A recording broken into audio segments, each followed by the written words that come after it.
Hey guys, here's what I think Arsenal can do to compensate for the loss of William Saliba and Big Gabby.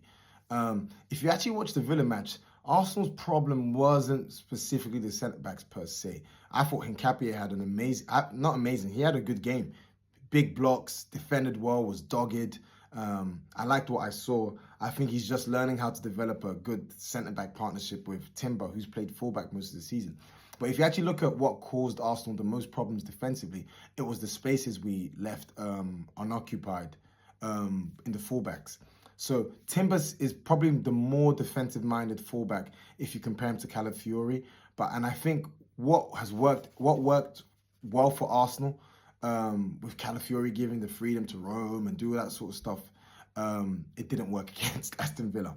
I would actually think probably what would help us is if we don't do exactly what we did against Man City and Liverpool in terms of being conservative about a threat on the transition, but if we can get a halfway point between what we did against Villa in terms of the positions the fullbacks took and the approaches we had against Liverpool and Man City. I think that's the only way I can see Arsenal coping with the injuries to our two big presences at the back, Gabriel and Saliba.